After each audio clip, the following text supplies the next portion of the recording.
Dawn presses gently against the horizon, and the earth breathes in silence. The world is cold but alive, trembling under a sky still streaked with stars. A child stirs beneath a blanket of animal hide, curled against the chest of her mother, who chews bitter root slowly in the dark, softening it for the child to swallow. Beside them, the coals of last night's fire glow red in a ring of stone.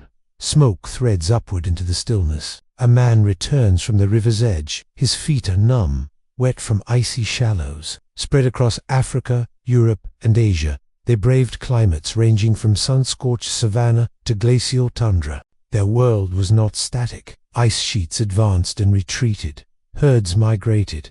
Rivers swelled and dried. Every day demanded adjustment, attention, and effort. In one hand, a gutted fish still twitching. In the other, a chipped flint knife. There were no alarm clocks, only instinct and rhythm. A mother might wake first, poking embers to life with practiced hands, coaxing warmth and flame from the ashes. Persistence hunting chasing prey until it collapsed from exhaustion required not only speed, but communication, memory, and near unbreakable stamina.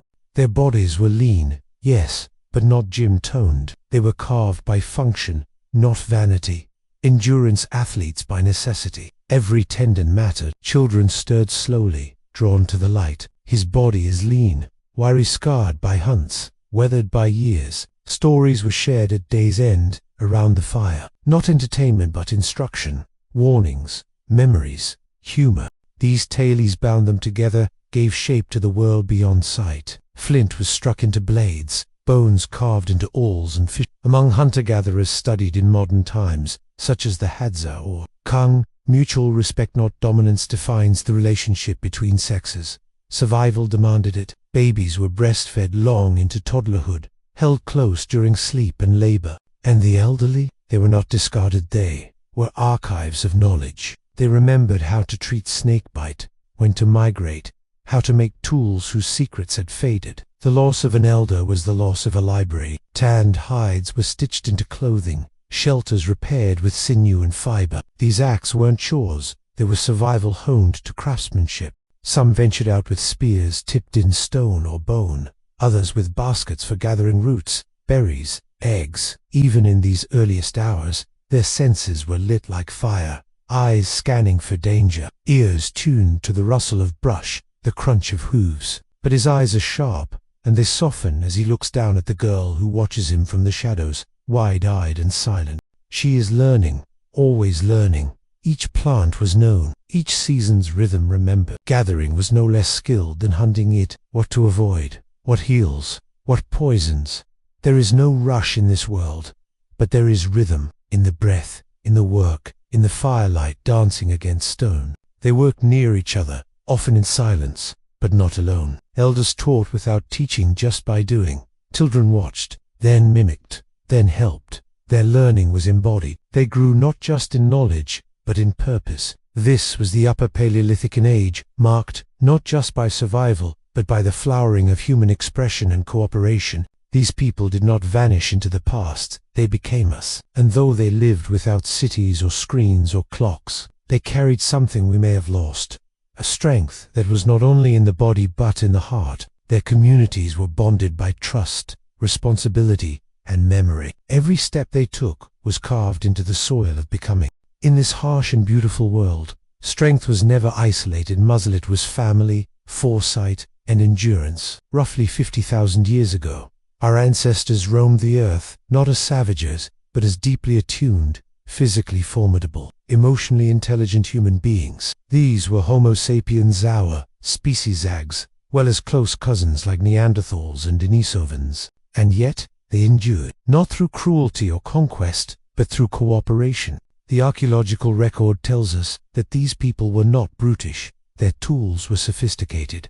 Their art was symbolic. They rose with the sun orb before it. Sleep was communal. Infants curled against parents, elders nearby. The group gathered without words. Hunger hummed beneath every movement. Hunting was not a solitary act. It was choreography. Men and women stalked in teams, reading the ground, the wind, the behavior of animals. Meanwhile, gatherers moved through familiar terrain. Women, children, and elders traced known paths, picking edible greens, prying insects from bark, fishing with nets or sharpened sticks. Back at camp, tools were shaped and sharpened, hands worked without distraction.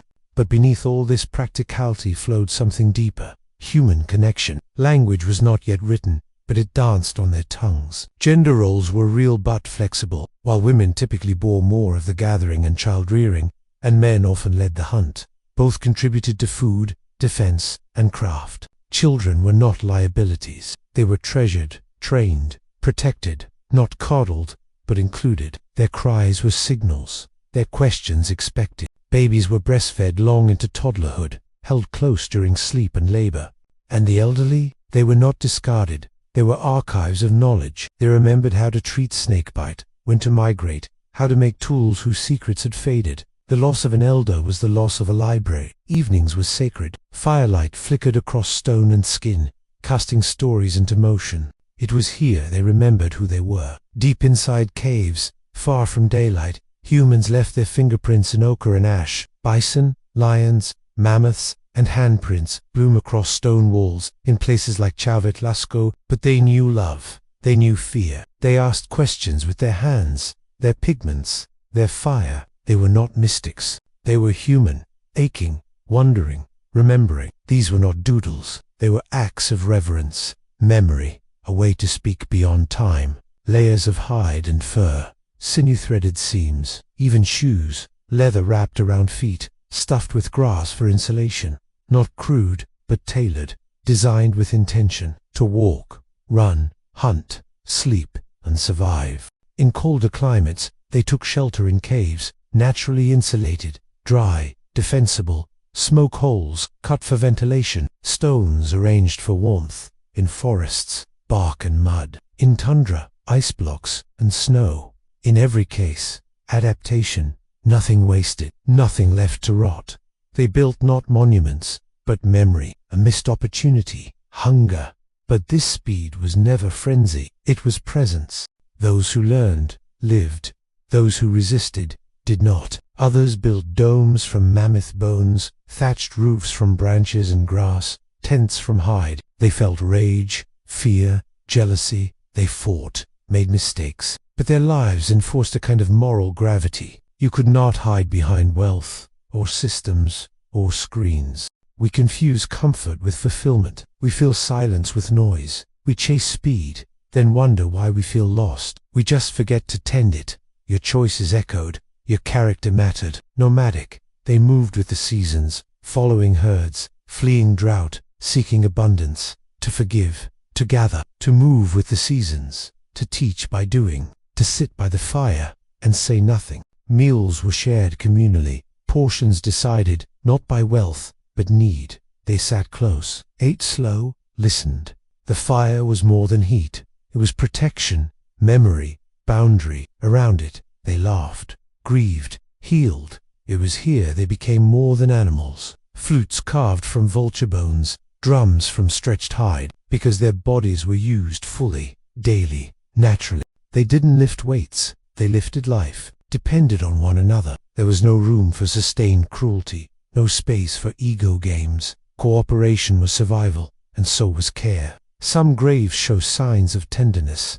A child cradled with red ochre across the brow, an elder laid beside carved antlers. Evidence shows that some individuals lived 4 years after severe injury, survival made possible only by the consistent care of others.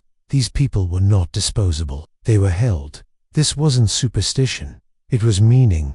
They knew loss, and in that knowing, something sacred stirred. Rhythms tapped on stone or sung into wind, not for performance, but for bonding, for mourning, for birth, for courage before the hunt. They, and the elder's voice reciting, again, the tale of the lion that circled their camp, the flood that swallowed the valley, the star that fell and split the trees. These stories taught, warned, united. They made music. They buried their dead, carefully, with objects, shells, tools, pigments, tucked beside the body. Wounds were treated, bones were set, teeth pulled, plants crushed into memory lived not in books, but in bodies, in repetition. What did they believe? Perhaps nothing you'd call religion. Their homes were wherever the earth allowed. Each structure was temporary, but clever. Fire pits sunk into the ground. Clothing was equally adaptive. The environment was not enemy, it was teacher. Each storm, each dry season, each broken tool was instruction. So what can we learn from them? That strength is not cruelty. That speed is not rush. That kindness was not weakness, but wisdom. They were stronger because they had to be, because every task required it. They were faster, not in competition, but in necessity. A wrong step could mean death. And they were kinder, not in sentiment, but in structure. They lived close. In their world, no one made it alone. The lone wolf died. The tribe lived. They were not perfect. Today, we are safer, richer, longer lived. But are we closer? Are we kinder? Many of us live severed from nature, from purpose, from each other. But beneath our suits and screens, we are still them. Still barefoot beings with ancient minds and hungry hearts. The fire still flickers in our bones. To remember them is not to idolize, but to listen, to slow down, to lift, to share, to endure, because in that silence there is memory, and in that memory there is us.